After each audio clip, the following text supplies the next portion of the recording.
Hello, happy Friends of Frogs. How is everyone doing? You have caught me in my spring cleaning mode, but I feel like I needed to get out there and tell you this is a serious piece we have today. So I'm kind of like, I really think I need to give you this type of information. We're on February the 12th on the 43rd day of the year. I almost could not say that. You've reached Cassie's Corner, and I'm Cassie. Thank you for being here. Welcome. I'm happy to have you here. I hope that I give you some life-fulfilling information that you can take with you for the rest of the day, maybe for the rest of the year. We'll see. We'll see. So this is kind of I know I'm in a happy mood. I'm in a good mood. I'm always trying to be happy and laughing and things like this. But this is serious material, people. Serious business. Please like, subscribe, hit that notification bell to let YouTube let you know. So you'll be notified when I drop a new video. I know my hair is just kind of crazy.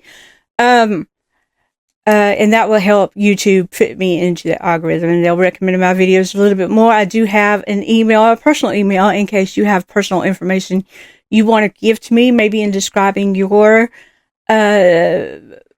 level of sadness or depression, and that way you're not called out by family members or friends, and they're like saying, oh, you're talking about me, or you're mad at me and you didn't tell me. So it's Cassie's, no apostrophe, _ corner at outlook.com. And I'm also on Facebook. If you look up Bows of Happiness, I'm right there. It should say Cassie's Corner.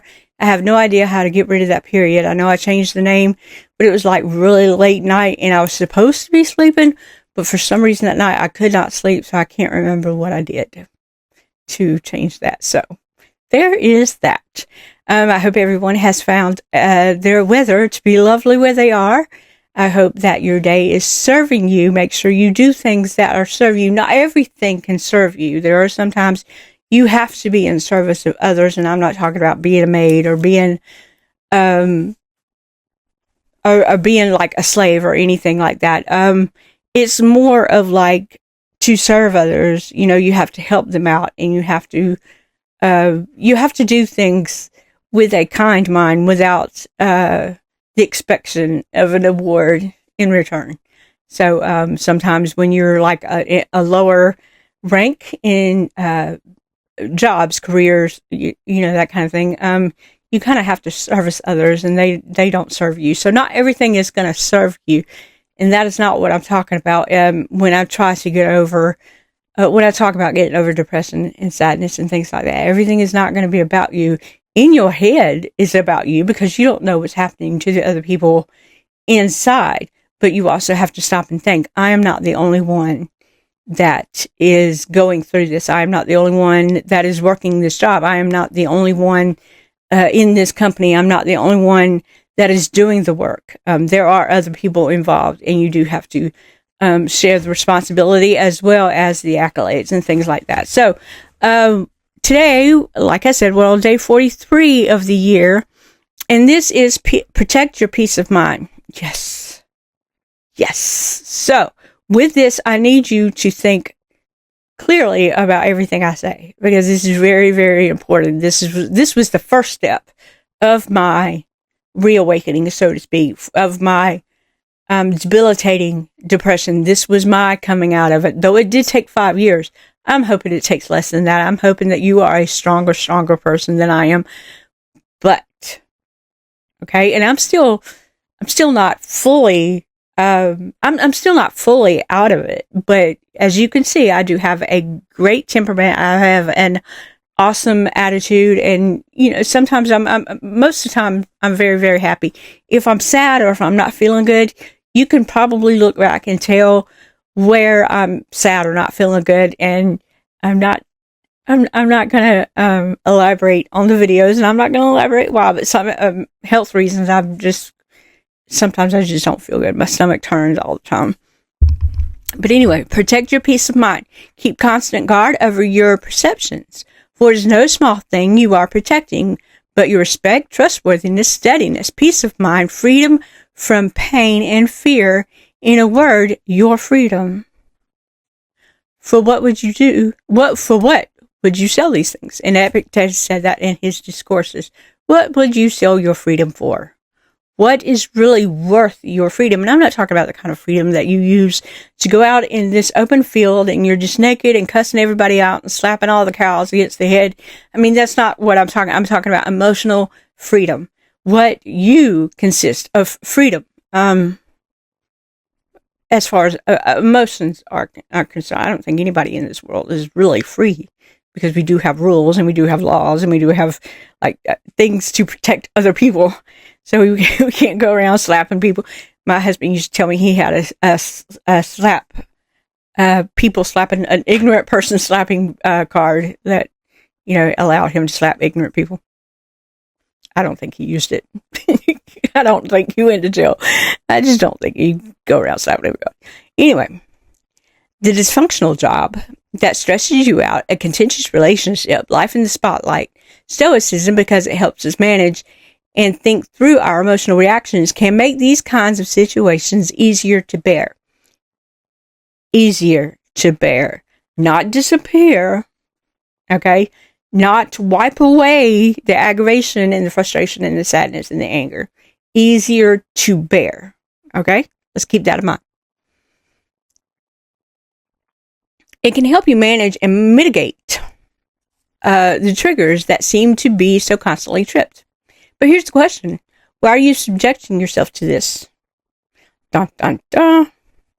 That was my number one question. Is this really the environment you were made for?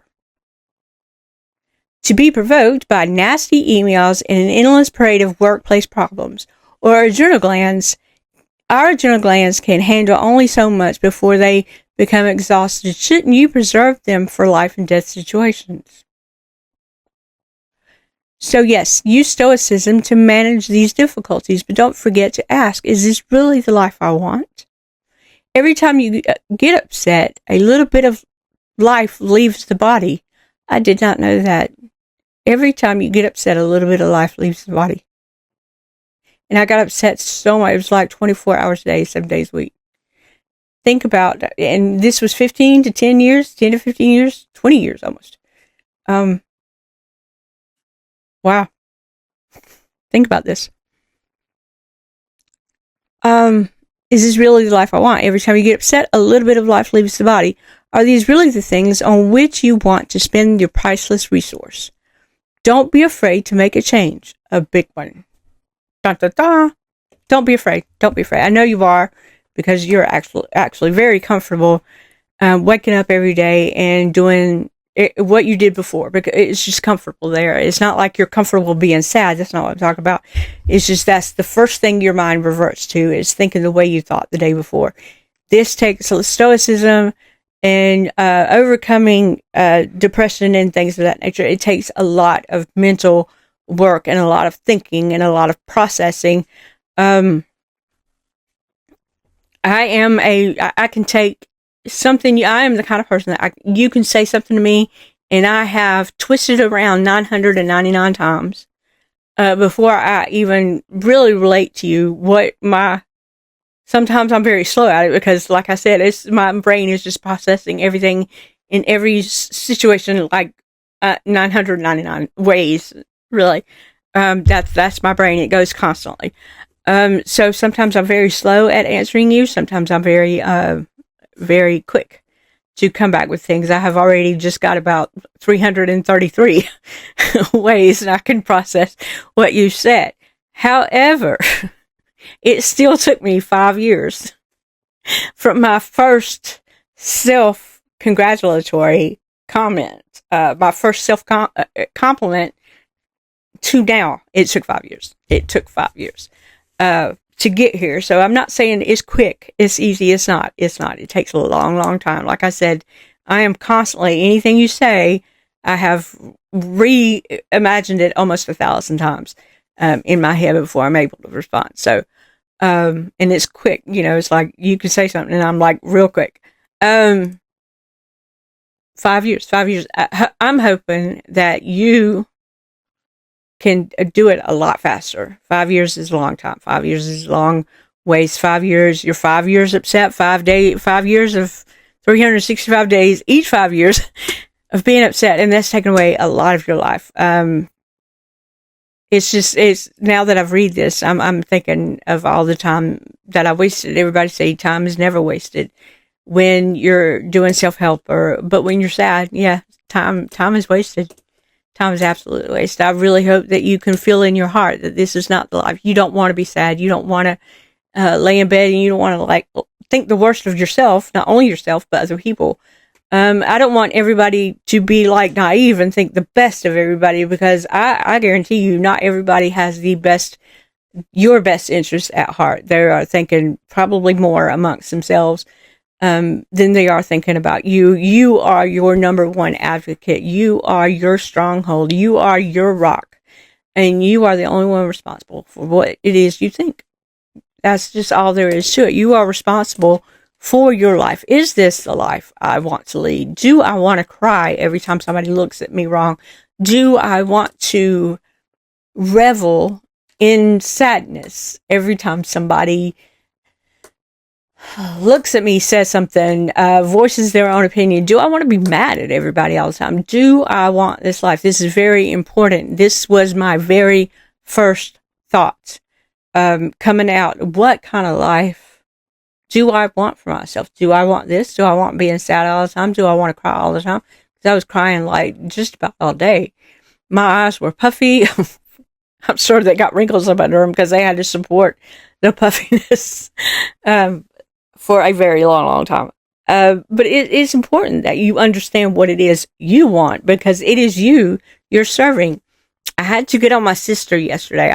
I chatted with my sister. We had just learned that one of our stepfathers had been passed away almost a year, and I had no idea. So I talked with her about it, and she was talking about, she lived with my mom all of her life. So she was with my mom, living with my mom on the last days of my mom's life. So she was talking about how she couldn't get over it, and she couldn't, it was just, it's all she thinks about is missing mom. She misses mom this, and she misses mom that, and she misses mom that. And I had to tell her, D, you can't, take this as your fault. That's what she was asking me. Ask me, is there anything she could have done? And I had to tell her, no, absolutely nothing. There's nothing you could have done. My mom was an alcoholic. She was a straight up alcoholic. She chose that life. My mom chose that life. My mom is only responsible for her. Nothing that we did or said or anything could control what she had done. However, okay, I told my sister, I was like, anytime we were in a bind, because we kind of grew up kind of poor with my mom, with anyone, we were just poor people. Anytime we were in a bind, we ended up coming out of it for one reason or another. So mom's prayers obviously we're not asking for help in the way of her alcoholism. She enjoyed being there. She liked being there. Okay, that was comfortable for her. That was her life. But if we were in a bind, we always seemed a way to come out of it. So her situation was that she was more intent on having us not suffer than she was helping for herself. And we have a lot to forgive her for. And some of it, when she passed away, it was kind of like automatic for me, because I knew that she wouldn't have to. She never thought for herself. The bottle thought for her. The alcoholism thought for her. The numbness thought for her. You know what I mean? She didn't have her own brain, because it was already soaked in the alcoholic. By the time she was old enough to have me, or my sister, she was already soaked into that alcoholic brain.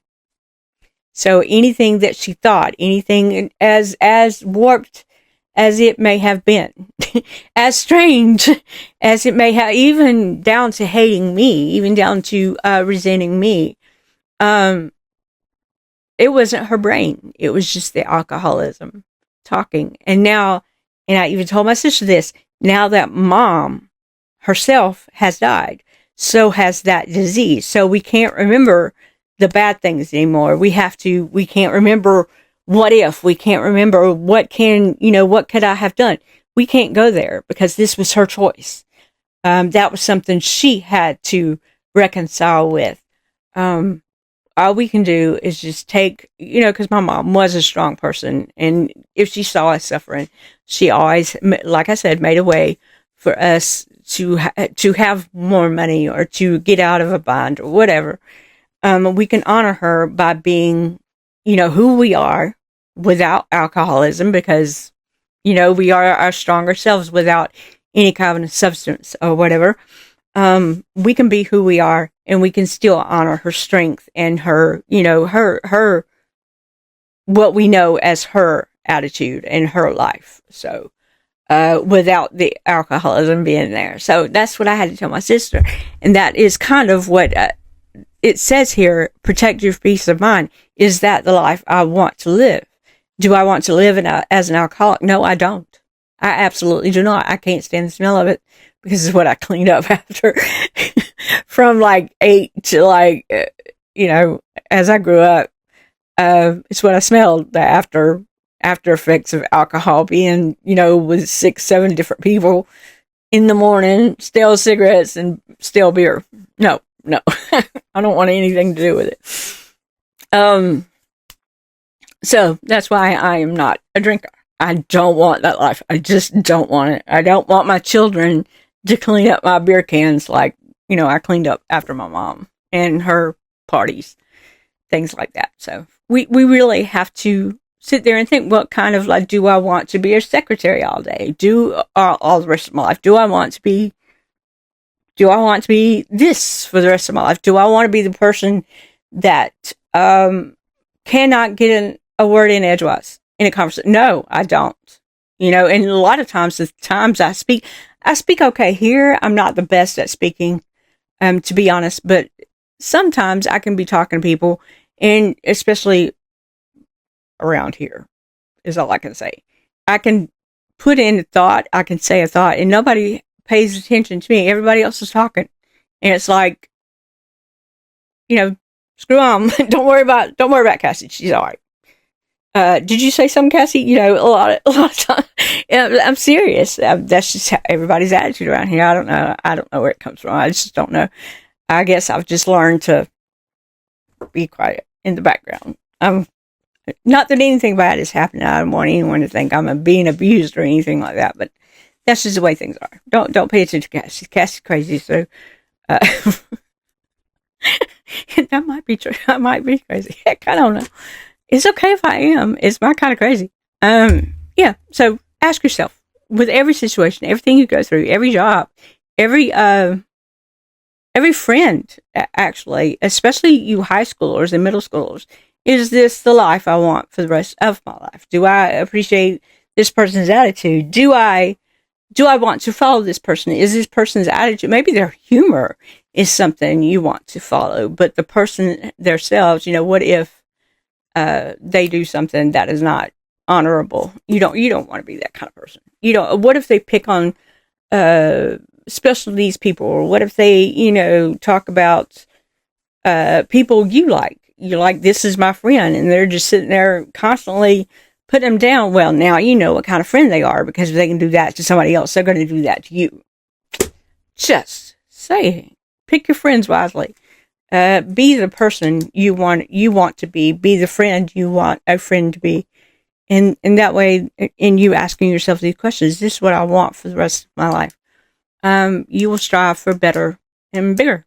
And you'll learn what you can and cannot tolerate in a friend, or in a partner, in a relationship, in a workplace. There are some certain workplaces that carry on, maybe not in a morally honorable way, and you don't want to represent that company as an employee. So you just have to be careful with your peace of mind, and keep asking yourself that question. It's very important that you ask yourself that question. Keep doing your daily and nightly journals.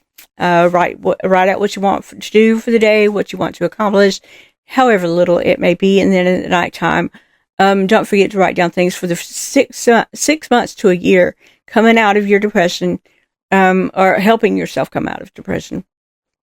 It was just easy for me to list what I wanted to do in the morning, and then write down the things that triggered me or the things that had me upset. Even something small. I tripped over a rug and it was the worst day of my life. This and this and this happened, and this and this and this happened. You know what I mean? I mean, just make sure you write down what mentally is affecting you and how it made you mad, how it really made you feel. And sometimes you may have to just maybe a page for day, a page for night. I don't know. It depends on how intricate you want your journals to be, so you can look back in time. I have written journals that I've looked back and I'm like, I can't believe I wrote that. Did I say that? Oh gosh, God, that was evil. I could really be that mean. Yes, I can be really mean. Anyway, say your affirmations. Please say your affirmations. Say them out loud. Say, I am wonderful. Cassie is wonderful. I am wonderful. Because it negates all that negative stuff that you're hearing in your head. Everybody has that little voice inside their head. And some of the worst things can come to me when I do something goofy or stupid or minute or whatever. And I can hear, Cassie, you're so retarded. Oh my God, that is such an ugly face. Don't make that face anymore. Don't think like that. That's not true. That's not, and then I think about it and I've realized that they are voices that have actually said these things. I've actually heard my mom's voice. Oh my God, you're so ugly. Don't do that. Sorry guys. It's true. It is so true. And then you want to write, maybe if it's that, find another notebook, find another stack of papers or whatever, and you just start writing a gratitude journal every day, things you're thankful for, and just list things. You may find the car. My brain would have never come up with a car, with a running car. The car, the power, how water functions and comes to your house and flushes your toilet and feeds you and or quenches your thirst or anything. The refrigerator is they have it now where some refrigerators have internet on them. They're just so amazing. I mean, thank goodness, thank graciousness for all of that. It is a wonderful, wonderful feeling. It's a wonderful time to be alive. So I hope everybody has a wonderful, wonderful day. I hope you're able to smile. A great big belly laugh. They're awesome. Find somebody you appreciate. Tell them, let kindness flow through your veins, because you will learn to be kind to yourself. It is very important that you are kind to yourself. You are doing your best to come out of this. I know you are. And this title is very important. Protect your peace of mind. Ask yourself, what do I want? Further, can I live with being so sad for the rest of my life? And I promise you, more than likely, first you're going to be like, well, I don't know any other way, because been there, done that. And then when you meditate on it and you think about it and you're like, do I really? No, I don't want to be sad. I don't want to cry all the time. I don't want to be mad all the time. This sucks. This depression sucks. And kindness, people. Kindness is suicide prevention. I promise you. Y'all have a lovely day, and I'll see y'all next time. My nose itches, people. It's supposed to mean somebody's thinking about you. God, I hope it's good thoughts. Okay. See you later. Bye-bye.